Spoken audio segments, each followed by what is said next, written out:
देखिए फ्रिक्शन का एक बेहतरीन क्वेश्चन स्टार्ट करते हैं। इसके अंदर देखिए यहाँ पे एक सरफेस दिखाया गया आपको। इस वाले सरफेस का यहाँ पे जो ये जो ब्लॉक है और ये सरफेस है, ये जो कॉन्टेक्ट है, इस कॉन्टेक्ट का जो म्यू एस और म्यू के है वो गिवन है। म्यू एस की वैल्यू गिवन है आपको 0.2 और म्यू के की वैल्यू गिवन है 0.18। देखो म्यू एस और म्यू के तो हमेशा गिवन ही होगा। अगर एक ही म्यू दिया हुआ है क्वेश्चन के अंदर तो समझ जाना कि वही म्यू एस है और वही म्यू के है, ठीक है ना।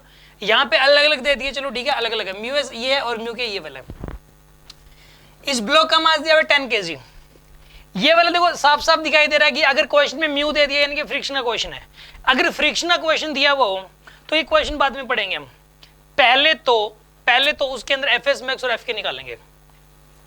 ये मतलब रूल होता है, कोई भी फ्रिक्शन का क्वेश्चन है मेरे सामने जब भी कोई क्वेश्चन आता है तो मैं क्वेश्चन को बाद में पढ़ता हूँ, पहले मैं एफ एस मैक्स और एफ के निकालता हूँ उसमें, चाहे कुछ भी हो, मतलब मैं पहले उसकी जरूरत पड़े ना पड़े, और पड़ती ही है 99% केसेस में। बल्कि एफ एस मैक्स और एफ के निकालने से वो क्वेश्चन बल्कि सोल्यूशन से आजाद निकल जाता है कई बार। तो इसमें हम एफ एस मैक्स और एफ के निकाल लेते हैं। एफ एस मैक्स की वैल्यू आपको पता ही है इसके अंदर, एक तो एफ एस मैक्स निकालना है अपने को और एक हमें इसके अंदर एफ के निकालना है। एफ एस मैक्स का फॉर्मूला होता है म्यू एस इंटू एन, ये सारी दुनिया को पता है, और एफ के का फॉर्मूला होता है म्यू के इंटू एन, ये सारी दुनिया को पता है। एफ एस मैक्स की वैल्यू हो जाएगी म्यू एस इंटू एन यानी कि 0.2 मल्टीप्लाई बाय 100 यानी कि 20 न्यूटन आएगा यहाँ पे। और जो एफ के की वैल्यू आएगी वो म्यू के इंटू एन, म्यू के की वैल्यू 0.18 इंटू नॉर्मल डायरेक्शन 100 यानी कि 18 न्यूटन आएगा एफ के। एफ के जनरली एफ एस मैक्स से कम ही आता है। मतलब ये हुआ एफ एस मैक्स 20 का मतलब क्या है। एफ एस मैक्स 20 का मतलब ये है कि जब तक आप 20 से ज्यादा नहीं लगाते तब तक ब्लॉक नहीं चलेगा। 20 लगाने पे भी नहीं चलेगा। 20 लगाओगे अगर ब्लॉक शुरू में रेस्ट में है और जब आप 20 लगाओगे तो block will be just at the verge of moving, चलने की कगार पे होगा बस, लेकिन चलेगा नहीं, क्योंकि 20 यहाँ पे लिमिटिंग फ्रिक्शन है। This is the limiting friction. ये एफ एस मैक्स या लिमिटिंग फ्रिक्शन का मतलब एक ही होता है। तो 20 न्यूटन से ज्यादा लगाना पड़ता है, चाहे 0.001 ज्यादा लगा दो, इसका मतलब ये है। लेकिन चलने के बाद जब ये ब्लॉक चल पड़ेगा तो चलते दौरान जो फ्रिक्शन लगेगा वो होता है काइनेटिक फ्रिक्शन। चलते दौरान जो फ्रिक्शन लगता है वो क्या होता है, काइनेटिक। काइनेटिक हमेशा कम होता है इससे। शुरू में अपोज ज्यादा होता है, चलने के बाद अपोज कम हो जाएगा, यानी कि 18 हो जाएगा। अपोज की जो वैल्यू कम हो जाएगी, चलने के बाद जो चलते दौरान जो फ्रिक्शन लगता है उसको बोलते हैं काइनेटिक फ्रिक्शन। शुरू में इसने जो अपोज किया था वो 20 तक का अपोज किया था, 20 से भी ज्यादा लगाना पड़ा था, लेकिन अब तो 18 ही लग रहा है चलने के बाद। तो समझ आ रही है बात आपको। काइनेटिक फ्रिक्शन इससे थोड़ा सा कम ही होता है हमेशा, या बराबर होता है। क्वेश्चंस के अंदर ऐसा ही मिलेगा आपको। चलो ये तो एक बेसिक बात थी जो कि हर क्वेश्चन में करना आपको। अब इसमें गिवन क्या, पहले क्वेश्चन को पढ़ते हैं। इस क्वेश्चन में ये गिवन है कि ब्लॉक रेस्ट में है, ठीक है जी। t = 0 पे स्टार्टिंग में रेस्ट में है। पहले 5 सेकंड में तक एफ की इसके ऊपर फोर्स लगाया गया एफ का, और पहले 5 सेकंड तक इसके ऊपर फोर्स लगा 18 न्यूटन का। पहले 5 सेकंड तक 18 न्यूटन का फोर्स लगा, फिर 5 से लेके 10 सेकंड तक फोर्स लगा 20 न्यूटन का, फिर 10 से लेके 15 सेकंड तक फोर्स लगा 36 न्यूटन का, फिर 15 से लेके 20 तक फोर्स लगा 18 न्यूटन का, और फिर 20 के बाद t = 20 के बाद फोर्स लगा 0, मतलब फोर्स लगा ही नहीं। आपको ये बताना कि पहली 30 सेकंड्स में इस ब्लॉक ने कितने डिस्टेंस ट्रैवल कर ली, क्वेश्चन ये है। इस क्वेश्चन के अंदर इस बात की समझ अगर आपको है ना, ये पता है कब होगा, इस बात की समझ होनी चाहिए कि ब्लॉक पे फ्रिक्शन कब कितना लगता है। ये वाला क्वेश्चन दिया गया है इस बात को समझाने के लिए कि किस सिचुएशन में फ्रिक्शन क्या करता है। फ्रिक्शन की एक फितरत होती है, जैसे हर इंसान की एक फितरत होती है, वो कब क्या रिएक्शन करता है, किस सिचुएशन में कैसा बिहेव करेगा, हर इंसान का अपना अपना होता है, ठीक है। किसी इंसान का चीट करोगे वो तो डिप्रेशन में आ जाएगा, किसी इंसान का चीट करोगे तो वो क्या होगा बताइए, वो मतलब आपको डिप्रेशन में ला देगा फिर, ठीक है ना। वो बड़ा खतरनाक टाइप का हो जाता है, बड़ा अग्रेसिव हो जाता है। कई होते हैं एग्रेसिव नहीं होते हैं, ठीक है ना। कई होते हैं वो बिल्कुल चुप हो जाते हैं, साइलेंट हो जाते हैं, वो मतलब कट जाते हैं दुनिया से। तो हर इंसान की फितरत अलग अलग होती है, और आपको पता है अच्छे से कि भाई इसकी ये फितरत है, इसकी ये फितरत, तो पता लग जाता है मतलब उसे बात करते करते। तो इसी प्रकार यहाँ पे फ्रिक्शन की एक फितरत है, वो फितरत हमें समझनी है, और वो फितरत इस क्वेश्चन से समझ में आती है कि वो कब किस सिचुएशन में क्या कब कितना लगता है और किस डायरेक्शन में लगता है, इस चीज को ही समझना है बस। और फ्रिक्शन की फितरत एक बार समझ में आ गई ना, फिर उसके बाद कोई प्रॉब्लम नहीं है। समझ आ गई बात आपको। स्टार्ट करते हैं। देखिए अब सबसे पहले तो आपने फोर्स लगाया 18 न्यूटन, ये ब्लॉक था रेस्ट में, ब्लॉक रेस्ट में है और 18 न्यूटन लगा दिया। मैं कहता हूं ये वाला ब्लॉक चलेगा ही नहीं, ये वाला ब्लॉक चलेगा ही नहीं। अब क्वेश्चन माइंड में आता सर क्यों नहीं चला, क्योंकि इसकी एक फितरत है कि अगर ब्लॉक रेस्ट में हो, अगर रेस्ट में हो तो जब तक लिमिटिंग फ्रिक्शन से ज्यादा नहीं लगाओगे, लिमिटिंग फ्रिक्शन के बराबर भी नहीं, उससे ज्यादा जब तक नहीं लगाओगे तब तक वो नहीं चलता, तब तक फ्रिक्शन फोर्स उसकी टक्कर लेके रखता है, वो ब्लॉक को चलने नहीं देता तब तक। इस केस में आपने 18 लगाया तो फ्रिक्शन ज्यादा, रेस्ट में रहते हुए फ्रिक्शन ज्यादा 20 लग सकता है, तो इस केस के अंदर फ्रिक्शन 18, लेकिन 20 लग सकता है लेकिन 20 लगेगा नहीं, 20 लग सकता है लेकिन 20 लगेगा नहीं। ऐसा वो करता है हमेशा, उसकी नेचर ऐसी है फ्रिक्शन की, जितनी जरूरत है उतना लगता है वो।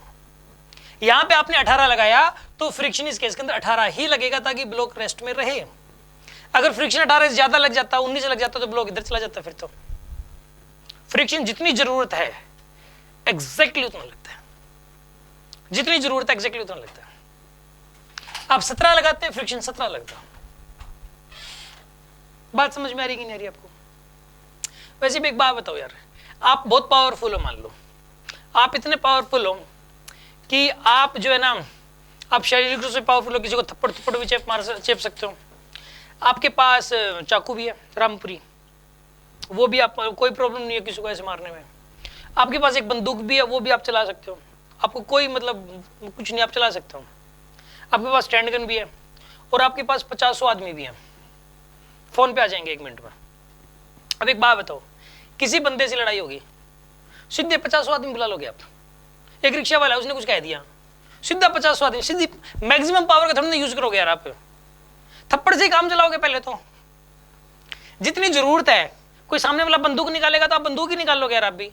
ये थोड़ा ना कि आपने सीधा मतलब फोन पे कर दिया 100 बंदे आ गए, वो बेचारा कमजोर सा वो हिल रहा है वहां पे, और आप जो वहां 100 बंदों को बुला रहे हो। जितनी जरूरत है आप वही काम करोगे ना, रिक्वायरमेंट के अनुसार। उसने भी 50 बंदे बुला लिए तो आपको अपनी मैक्सिमम पावर की जरूरत पड़ेगी, अदरवाइज नहीं आपको जरूरत है। जितनी जरूरत है, ये फ्रिक्शन भी ऐसा ही करता है, ये कर सकता है, ये 20 लग सकता है 20, लेकिन 20 लगता नहीं है। 1 लगाया तो 1 लगेगा, 2 लगाया तो 2 लगेगा, यहाँ पे 18 लगाया तो 18 लगेगा फ्रिक्शन। पहली बात तो 18 लगेगा। ये ए पोजीशन पे ये ब्लॉक, अभी आपने 18 लगाया तो 18 लगेगा, तो ये ब्लॉक रेस्ट में ही रहा। पहली 5 सेकंड तक ये ब्लॉक हिलेगा भी नहीं, पहली 5 सेकंड तक ये ब्लॉक रेस्ट में ही रहेगा इस सिचुएशन के दौरान। तो इस ब्लॉक ने कोई डिस्टेंस ट्रेवल नहीं की, no distance travelled, no distance, यहां नहीं लिख रहा यार, ठीक है ना, यहां लिख देता हूं मैं, नो मोशन। यस, बताओ यहां तक कुछ पूछना तो बोल दो आप, किसी कुछ नहीं पूछना। ऑनलाइन वाले स्टूडेंट समझ आ गया तो डन बोल दो। आपको समझ आ गया? श्योर? ओके गुड, पूछना तो पूछ सकते हो अभी भी। चलो आगे बढ़ते हैं। अब आपने 5 सेकंड बाद 20 लगा दिया तो फ्रिक्शन भी कितना लग जाएगा? 20 ही लग जाएगा, क्योंकि 20 लग सकता है वो रेस्ट में रहते हुए, रेस्ट में रहते हुए ज्यादा इतना लग सकता है वो, तो 20 लगेगा। ब्लॉक फिर से नहीं चलेगा, ब्लॉक फिर नहीं चलता, ब्लॉक चलने की कगार पे होगा। It is just at the verge of moving, but it will not move, move नहीं करेगा, लेकिन मूव करने की सिचुएशन में है। बात समझ में आ गई ना आपको? इसके अंदर जो है ना, मोशन नहीं हुई, चला नहीं, बिल्कुल भी हिला नहीं, लेकिन बस ये था कि यार बस रह गया, 0.001 न्यूटन मिलेगा तो चल जाता है ये, बट चला नहीं, यानी इस दौरान भी नो मोशन, कोई मोशन नहीं है। हाँ जी, यहां तक बताओ, यहां तक कोई डाउट किसी के मन में? समझ आ गया पक्का? चलो अब आपने लगा दिया 36 लगा दिया। ये तो कितना लग सकता है ज्यादा से ज्यादा 20, इसको पता लग गया भाई ये तो ब्लॉक चलेगा, और जैसे ही चलने ही वाला था कि चला ही था कि ये 18 हो गया अपने आप ही, क्योंकि इसको पता लग गया यार ब्लॉक तो चल ही पड़ा यार, तुरंत हो गया 18, टाइम नहीं लगाता। ऐसा नहीं कि पहले 20 लगता रहेगा, थोड़ी देर बाद देखिएगा मैं तो चल ही पड़ा, चलो मैं 18 हो जाता हूँ, ऐसा नहीं होगा इसमें। उस जैसी मोशन हुई, स्टार्टिंग ही हुई थी मोशन की, 18 हो गया अपने आप ही। एक बार मोशन थोड़ा सा आगे बढ़ा था, 0.001 मिलीमीटर ही आगे बढ़ा था कि उसने अपने आप को 18 कर लिया तुरंत, क्योंकि चल पड़ा, उसको पता है अब तो चलना ही है, चलना ही है, तो वो फ्रिक्शन कितना कर लिया उसने? 18। जब चलना ही होता है ना, उसको कंफर्म है कि इससे भी ज्यादा जब फोर्स लग जाता है तो ये अपने आप को 18 कर लेता है फिर। और यहाँ पे इस फ्रिक्शन को बोलेंगे काइनेटिक फ्रिक्शन। अब उसने अपने आप को 18 कर लिया, अब इसके ऊपर नेट फोर्स कितना हो गया ये बताओ, अब इसके ऊपर नेट फोर्स कितना हो गया 18, इधर लग रहा है 36, इधर लग रहा है 18, तो नेट फोर्स 18 हो गया, तो नेट फोर्स 18, एक्सेलरेशन कितना होगा बताइए 18/10 यानी कि 1.8। सपोज ये बी पोजीशन तक 1.8 का एक्सेलरेशन रहा इसका। एक बात बताओ, बी पोजीशन तक यानी कि 10 से लेके 15 तक कितना टाइम हो गया, 5 सेकंड हो गया, कितना टाइम हो गया 5 सेकंड। 5 सेकंड में इसने वेलोसिटी कितनी अचीव कर ली बता दो चलो आप। 5 सेकंड में इसने अचीव कर ली velocity v equal to u plus a t, क्योंकि वेलोसिटी कांस्टेंट, वेलोसिटी जो है ना बढ़ रही थी यूनिफॉर्म एक्सेलरेशन से। वेलोसिटी यूनिफॉर्म एक्सेलरेशन से अगर बढ़ रही हो तो v equal to u plus a t लगा सकते हो। यहां पर v equal to u plus a t लगेगा, यहां से लेके यहां तक v की वैल्यू निकालनी है, u की वैल्यू 0, a की वैल्यू बोलो 1.8, टाइम की वैल्यू तो कितना आएगा यहाँ पर ये, तो यहाँ पे 5 सेकंड बाद वेलोसिटी हो जाएगी 9 मीटर पर सेकंड। डिस्टेंस कितनी ट्रैवल कर लिए बताओ, यहाँ ए से लेके बी तक। थर्ड इक्वेशन लगा दो आप या सेकंड इक्वेशन लगा दो, दोनों से आंसर आ जाएगा। सेकंड लगाओ चलो, S equal to UT plus half AT square, S equal to UT plus, U की वैल्यू 0, एक्सेलरेशन इस केस के अंदर 1.8 और टाइम इसके अंदर 5 सेकंड। सोल्व करो कितना हो जाएगा 22.5 आएगा ये, सोल्व कर लेना।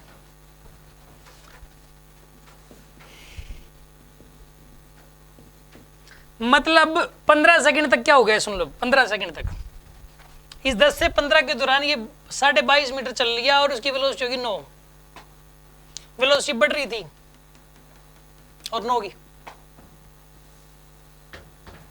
समझ आ गया आपको? कोई डाउट हो तो पूछ सकते हो यार, आप चुपचाप ना रहना, पूछ लेना, मैं पहले बता दे रहा हूँ। वीडियो में कोई डिस्टर्बेंस नहीं हो रही, आप पूछना चाहो तो पूछ सकते हो। ऑनलाइन वाले स्टूडेंट्स कुछ पूछना चाह रहे हैं? ठीक है, ओके। अब बढ़ते हैं अगले स्टेप पे। अब क्या हुआ जी कि इसकी वेलोसिटी 9, अब ये बी पोजीशन पे जैसे है फोर्स एकदम से 18 हो गया, अगली 5 सेकंड तक फोर्स की वैल्यू 18 होगी, फोर्स हो गया जी एकदम से 18 न्यूटन। लेकिन एक बात बताओ, 18 तो हो गया लेकिन ब्लॉक मोशन में है कि नहीं है? ब्लॉक तो मोशन में है, फ्रिक्शन तो 18 ही लगेगा। फ्रिक्शन ये पहले तो ये सोचता है कि मैं मोशन में हूं कि नहीं हूं, ब्लॉक मोशन में है कि नहीं है। ब्लॉक मोशन में है तो अप्लाइड फोर्स कितना था कितना नहीं उसे कोई मतलब नहीं है, चाहे ये तो 10 होता चाहे 5 होता चाहे होता ही नहीं, वो तो अपना 18 ही लगेगा क्योंकि ब्लॉक फिलहाल मोशन में है। फ्रिक्शन को कितना लगना है ना वो अप्लाइड फोर्स पे अकेले डिपेंड नहीं करता, अप्लाइड फोर्स पे तब डिपेंड करता है जब वो रेस्ट में होता है।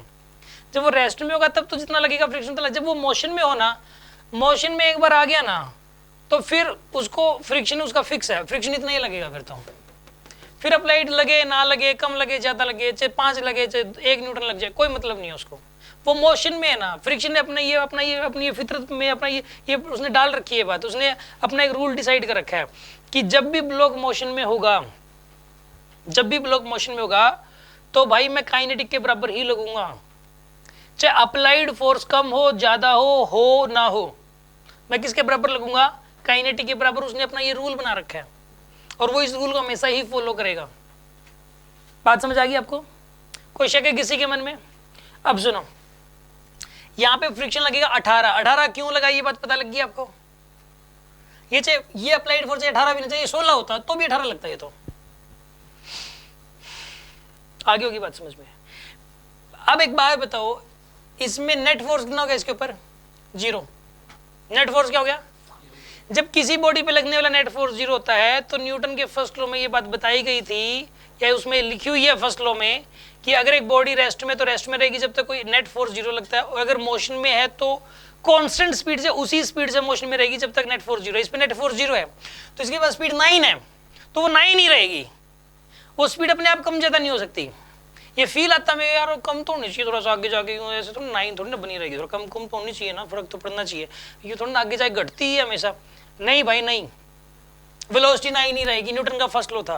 हमें न्यूटन का फर्स्ट लॉ फॉलो करना पड़ेगा। यहाँ पे इसके ऊपर नेट फोर्स 0 है, आप अपने फील के आधार पे नहीं बोल सकते कुछ भी। यहाँ पे इसकी जो स्पीड ऑफ 9 है, तो अगली 5 सेकंडों तक इसकी स्पीड 9 ही रहेगी। ये 15 से लेके 20 सेकंड तक, मान लो ये सी पॉइंट पे आ गया और सी पॉइंट तक इसकी जो स्पीड ऑफ 9 मीटर पर सेकंड ही है, यहाँ से लेके यहाँ तक, और 5 सेकंड तक।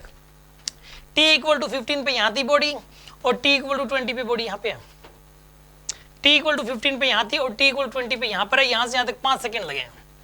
अब एक बात बताओ, अगर किसी बॉडी की वेलोसिटी कांस्टेंट रहे 9 और 5 सेकंड तक रहे, किसी बॉडी की वेलोसिटी 9 मीटर पर सेकंड रह रही है, 9 मीटर पर सेकंड मतलब हर सेकंड में 9 मीटर जाएगी। 9 मीटर पर सेकंड का मतलब यही हुआ ना, हर सेकंड में 9 मीटर जा रही है और वो 5 सेकंड तक रह रही है वेलोसिटी 9 मीटर पर सेकंड। अब बताओ उसने कितनी डिस्टेंस ट्रैवल कर ली होगी? 45 कर ली यार, सिंपल सी बात है। 1 सेकंड में 9 मीटर, फिर 1 सेकंड में 9 मीटर, फिर 1 सेकंड में 9 मीटर, तो भाई 5 सेकंड में 45 मीटर हो गया यार, सीधी सी बात है। तो इसने जो है ये 45 मीटर डिस्टेंस ट्रैवल कर लीजिए बी से लेके सी तक। अब बात यहां तक t इक्वल टू 20 तक की जो बात खत्म हो चुकी है, t इक्वल टू 20 तक इसने, हाँ जी आपने बोला था कि जब सेकंड पोजीशन बी पोजीशन पे जब ब्लॉक था तो यहाँ पे फोर्स 16 न्यूटन भी लग सकता, तो भी कांस्टेंट रहती वेलोसिटी। नहीं, एक सेकंड। मैंने ये, इसका क्वेश्चन ये है, इसने जो क्वेश्चन बोला मैं उसका जवाब देता हूँ। मैंने ये नहीं बोला कि अगर ये 16 भी होता फोर्स तो वेलोसिटी कांस्टेंट रहती, मैंने ये नहीं बोला। मैंने सिर्फ ये बोला कि अगर 16 होता ना ये अप्लाइड फोर्स, तो भी फ्रिक्शन तो 18 लगता, फिर रुकता। उस केस में इसकी स्पीड धीरे धीरे कम होती रहती, फिर वेलोसिटी कांस्टेंट नहीं रहती। अगर सपोज अभी तो इस क्वेश्चन में ये गिवन है कि ये 18 हो गया, अगर इस क्वेश्चन में इस 18 की जगह 16 होता मान लेते हैं, तो फ्रिक्शन तो लगता 18 ही, ठीक है, फ्रिक्शन लगता 18 ही। और अप्लाइड फोर्स कितना होता है इसके अंदर अप्लाइड फोर्स कितना है 16 और फ्रिक्शन कितना है 18। नेट फोर्स कितना हो जाता 2, किस तरफ हो जाता वो भी इस तरफ हो जाता नेट फोर्स 2 का, तो 2 का नेट फोर्स इधर, तो फोर्स बाय मास, फोर्स हो जाता 2 का, मास है 10, 0.2 का रिटार्डेशन होता है इसके अंदर। और इसकी स्पीड यहाँ पे इन 5 सेकंडों के दौरान भी इसकी स्पीड फिर कम हो रही होती। अब बात समझ में आ गई आपको? कोई डाउट? यस, और किसी के मन में कोई डाउट हो तो बोल दो आप। ओके, अब सुनो, इसके अंदर अब t इक्वल टू 20 पे बॉडी यहां पर है और इसकी स्पीड 9 है। अब आफ्टर 20 फोर्स 0 हो गया एकदम से, अभी स्पीड 9 है इसकी। अब यहां पे एकदम से फोर्स क्या हो गया बताइए? 0 जी, फोर्स तो लग ही नहीं रहा।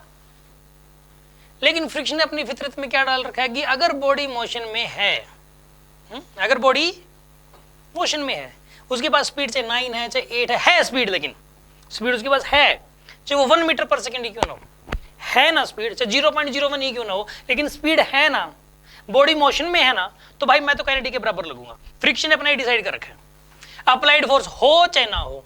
या तो अप्लाइड फोर्स हटा ही दिया, तो भी कोई बात नहीं, फ्रिक्शन कितना लगेगा बताओ? 80 नहीं लगेगा, क्योंकि उसने अपना यार उसके मतलब फ्रिक्शन के ऊपर जाओ ना यार, समझो ना उसकी बात को। वो क्या सोचता है? वो ये सोचता है कि जब भी बॉडी मोशन में होगी तो मैं काइनेटिक के बराबर लगूंगा, अप्लाइड फोर्स चाहे हो चाहे ना हो। तो यहां पर अप्लाइड फोर्स 0, ये फ्रिक्शन 18 लगेगा यहां पे, ठीक है। अब एक बात बताओ, इधर फोर्स लग रहा है 0, इधर लग रहा है 18, नेट फोर्स कितना हो गया इस पे? 18 किस तरफ हो गया? ये इस तरफ हो गया नेट फोर्स 18। चलो जी, इस पे नेट फोर्स हो गया 18 और वो इस तरफ हो गया। एक्सेलरेशन कितनी है? रिटार्डेशन हो गया इसमें 18/10, रिटार्डेशन 1.8 का होगा, वो भी इस तरफ 1.8 मीटर पर सेकंड उसका रिटार्डेशन होगा और स्पीड घटते हो जाएगी 0 जी। अब ये नहीं पता कितने टाइम में 0 होगी, जरूरी नहीं है कि ये 30 सेकंड तक की डिस्टेंस पूछी थी तो अगले 10 सेकंड में 0 होगी। ये बात किसने कही? कई स्टूडेंट्स को लगता है कि 10 सेकंड में जाके 0 होगी, क्योंकि 30 पे पूछा हुआ है। वेलोसिटी है 9, वेलोसिटी क्या है इसकी? 9, यहाँ पे रिटार्डेशन है 1.8 का, तो आपको सोचना ही है कि कितने टाइम बाद वेलोसिटी 0 होगी। इसके लिए आप फर्स्ट इक्वेशन ऑफ मोशन लगा दो। आप इसके लिए आप फर्स्ट यहां से लेके यहां तक v equal to u plus 18, v की वैल्यू 0, u की वैल्यू 9, -1.8 इंटू टी, 5 सेकंड आ गया बाय द वे। पहली बात तो यहाँ से यहाँ तक 5 सेकंडों में वेलोसिटी वो रही है, जीरो रही है, और उसके बाद ये रुक गया ना अभी, पता है किस टाइम पे रुका? t इक्वल टू 25 पे, ये t इक्वल टू 25 पे रुक गया, और उसके बाद रुका ही रहेगा, उसके बाद फ्रिक्शन लगेगा ही नहीं। जरूरत क्या है उसको? जब ब्लॉक रुका हुआ है और अप्लाइड फोर्स भी जीरो है तो फ्रिक्शन लगेगा ही नहीं। 25 के बाद फोर्स ही नहीं लगता, फ्रिक्शन भी जीरो हो गया, बॉडी भी रुक गई, अप्लाइड फोर्स जीरो, फ्रिक्शन भी जीरो, बस। यानी कि 25 से लेके 30 तक तो कुछ हुआ ही नहीं, इसमें कोई अप्लाइड फोर्स नहीं था, कोई फ्रिक्शन फोर्स नहीं था, कुछ नहीं था, ब्लॉक में कोई मोशन भी नहीं थी। मतलब अगर इस क्वेश्चन में ये बोलता कि t इक्वल टू 25 तक की डिस्टेंस ट्रैवल बताओ तो भी आंसर यही आता। t इक्वल टू 30 तक की बोलते, चाहे 35 तक की बोलते, चाहे t इक्वल टू 40 तक की बोलते, आंसर तो वही आएगा, क्योंकि ब्लॉक t इक्वल टू 25 पे रुक चुका है और उसके बाद कुछ नहीं हो रहा 25 के बाद। अब इसके अंदर देखो, यहां से लेके यहां तक की डिस्टेंस ट्रैवल निकालनी है, यहां से लेके यहां तक की, सी से लेके पोजीशन डी है सपोज, सी टू डी, आप थर्ड इक्वेशन मोशन लगा दो जी। v की वैल्यू 0, u की value 9, -2 into 1.8 into S, solve करोगे तो 22.5 मीटर आता है, तो ये आ जाएगा आपके पास अगेन 22.5 मीटर। तो टोटल डिस्टेंस ट्रैवल इन तीनों को ऐड कर लो। वैसे ही 22.5 ही आना था, क्योंकि ए से लेके बी तक का जो इंटरवल है और सी से लेके डी तक का ये आइडेंटिकल है, बिल्कुल सिमेट्रिकल है, बिल्कुल सेम है। कैसे? देखो, ए पे वेलोसिटी 0 है, बी पे 9 है, इसका उल्टा है, यहाँ पे सी पे 9, यहाँ पे 0, यहाँ पे 0, यहाँ पे 9, तो इसमें भी यहाँ पे 9, यहाँ पे 0, ठीक। यहाँ पे एक्सेलरेशन है 1.8 का, यहाँ पे रिटार्डेशन है 1.8 का, मतलब यहाँ पे जिस रेट से वेलोसिटी बढ़ रही है, यहाँ पे ठीक उसी रेट से वेलोसिटी घट रही है। यहाँ पे हुई 0 से 9, यहाँ पे हुई 9 से 0, और घटने और बढ़ने का रेट बराबर है, तो सीधी सी बात है टाइम इंटरवल भी बराबर होगा और डिस्टेंस ट्रैवल भी बराबर होगा। मतलब ए से लेके बी तक की जो डिस्टेंस ट्रैवल्ड होगी और सी से लेके डी तक की डिस्टेंस ट्रैवल आप डायरेक्ट बता सकते थे कि सेम होगी, डायरेक्ट ही बताया जा सकता था by observation. By the way इसका आंसर आएगा भी 22.5 मीटर ये और 45 मीटर ये और 22.5 ये, इन तीनों को आप ऐड करोगे, आंसर इज 90 मीटर, ये आंसर है इसका। हाँ जी, यस, कोई डाउट है किसी के मन में? कोई शक? जिनको समझ में आ गया वो अपना एक हाथ ऊपर कर लो। गुड। ऑनलाइन वाले स्टूडेंट्स क्लियर आपको? अगर समझ आए तो डन बोल दो।